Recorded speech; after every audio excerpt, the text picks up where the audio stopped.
Thanks for coming. Thank you, Christopher and New England Review. It's great to be back in Middlebury. This is an excerpt from a story called Tower 8.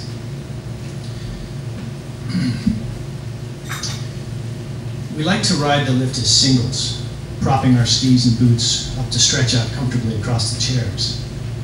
In the chair ahead of mine, Kimball lounged in his dirt-stained parka, a sky blue down jerry coat held together with duct tape. He wore a headband with the Rossignol rooster logo, and his light blonde hair had grown out so that a good 4 inches of it curled up and forward above the headband like the crest of a woodpecker. He was as bizarre looking as ever, but he did seem at home on the slopes. The fact was, we were both long-term skiers, as comfortable could be in a mountain environment. The sugar cubes had begun to kick in. Kimball kept peering back at me over his shoulder, nostrils bubbling with snot, cheeks red in the frosty air, chin with its white blonde goatee all but lost in the folds of his neck as he snorted and cackled with glee. He'd been laughing like that ever since we boarded the lift, giggles building to crescendos and crow-like cawing, sometimes punctuated by episodes of descending hoots and hiccuping. Whenever his eyes met mine, I would crack up too, just when I would begin to get a grip on myself. He would crane around and make another face, eyes rolling and diverging under that ridiculous blonde woodpecker crest, and the red, white, and blue rooster on his headband would detach itself from the wool and do a little jig in the air in front of his forehead. The lift cable rollers squeaked noisily in the background like a herd of rats fleeing a burning ship. After a while, my stomach cramped up. The laughter began to feel ominous, as if it were coming not from me, but from some alien force that possessed my body. I started to worry that I would get trapped in laughing mode, like that myth about how if you play with your eyelids, you'll get stuck permanently inside out. I strained to keep my mouth clamped shut, having convinced myself that if I opened it, my tongue would freeze solid and crack off into the snow. The lift deposited us on the hoar-frosted mountaintop. The scene shifted to the slanting panes of bright white, the day-glow blur of other skiers, the frigid wind licking our faces as we plummeted down a broad slope called Arrow. We were good skiers, but the drug made us better.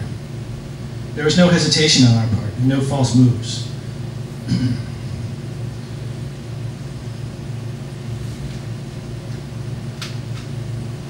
All the vectors were at our disposal.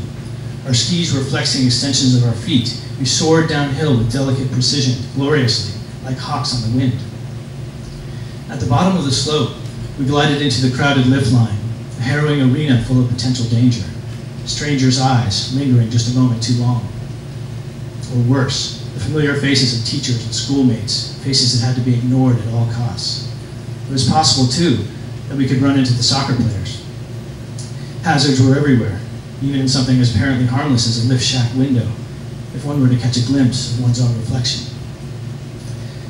There was too much of a line now for us to ride as singles, so we boarded the chair together, shaken and introverted, desperate to get back to the thoughtless freedom of ski-borne travel.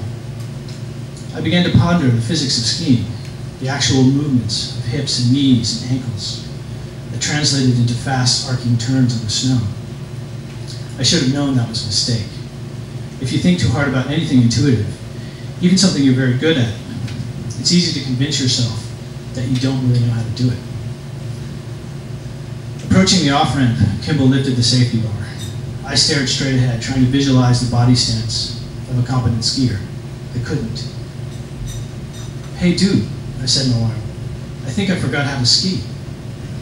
He gave me a sidelong glance. "Bullshit. You've been skiing like a banshee all morning. You're hell on skis, dude." Okay. I nodded, desperately wanting to believe him. The chair shuddered as the cable fed through the rollers under the last tower. When my skis touched the snow, I rose stiffly. At the end of the ramp, I fell over backwards. Kimball skated back and gazed down at me, leaning on his poles, with an amused look on his face. He seemed to have the drug more or less under control. "What the fuck, dude? Do you seriously think you forgot how to ski?" I sighed mournfully and let my head rest on the frozen ground. The sun hung low in the late January sky, contracting and expanding to the rhythm of my pulse, but giving off no heat. It was hard to believe that this weak and trembling orb was the same sun that had once warmed the granite ledges of the Fitzwilliam Quarry. Kimball clicked out of his bindings and knelt beside me in the snow. In the background, the lift flywheel groaned like a grief-stricken monster. Skiing is a memorized poem of your body, he instructed, trying to hold my gaze, but his eyes weren't cooperating. As he focused one, the other would drift. He would tilt his head to rein in that one, and the other would wander off. You learned it when you were 3 years old, dude, and you still know it, all right? He offered me my poles, grips forward. I accepted them, used them to push myself upright, and glided down the knoll to the large area map that marked the diverging trails. He skied by and gave me the thumbs up sign, but his head flash morphed into that of an enormous bird of prey, a hawk or a vulture, and I yelped and fell over backwards again.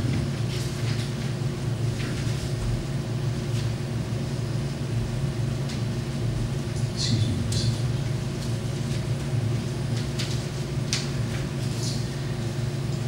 He lowered his voice and pressed the pole tip firmly into my sternum. There is no gravity. That may be true for you, dude, I said, unable to summon the will even to sit up. But I believe in gravity. No, damn. That's not what I'm saying. Don't believe in it. You don't have to. It's a personal choice. Just get the fuck up and let your energy field carry you down the mountain, dude. Slowly, reluctantly, I got to my feet and started drifting downhill, past the area map and the trail signs and all the clustered skiers watching us out of the corners of their eyes. Something he'd said about sucking up my heels had lodged in my mind, and I found myself striking a new equilibrium, hurtling downhill in a state of controlled acceleration, held securely in a double vortex whose axis was at the very spot in the center of my sternum where Kimball had pressed the tip of his ski pole. The physical world was going by at a very high rate of speed, but within my energy field, all was calm and still. I could tell from the rhythmic whoosh, whoosh off to my right that he was also in a groove.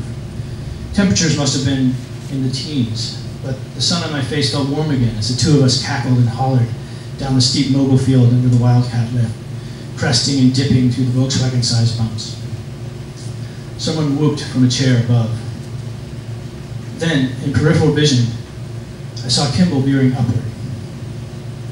He might have taken the opportunity to catch air, or perhaps he had lost control and got launched accidentally by an inconvenient mogul. But in either case, by the time I skidded to a halt, he was well into his flight. I watched him arc across the sky, arms windmilling, body backlit by the sun, and the sight filled me with exhilaration. It must have been even better from his perspective, 20 or 30 feet above the snow, wind whistling around his ears, his shadow tracking across a dimpled white slope, like the shadow of a soaring bird, or an alter ego, or the final glimpse of a departing soul. And I'm sure he saw the lift tower. He may even have had the chance, as I did, to dwell for a moment on the meaning of the number painted on the tower cylinder he was about to hit, the design of it, how if you let your eyes follow the curves, it formed a continuous loop. Number 8, in fresh white paint on a field of dully glinting black. Just a painted number, true, but also a symbol of something as real as it is impossible to comprehend. In my mind, I can still see him clearly, red-faced with laughter in the chair ahead of me, or at the quarry, cockeyed and grinning, eager to show me how easy it is to keep going and going and going. Holy shit, I said. Holy shit. And I felt my weight settle on the loosely packed upslope of the nearest mogul. For a moment, feathers from his jerry coat swirled all around me like snowflakes from a clear blue sky. My memory of what happened next isn't exactly clear, but I do recall that they stopped the lift and then a deep, cruel silence came over the mountain. A solemn crowd began to gather at the base of the tower, and I withdrew to a safe distance. People began to direct covert glances my way, and eventually an old patrolman in a red jacket with a white cross on his back, and a crackling radio strapped to his chest, traversed across the slope to ask me why I was standing there all by myself. I didn't know what to say.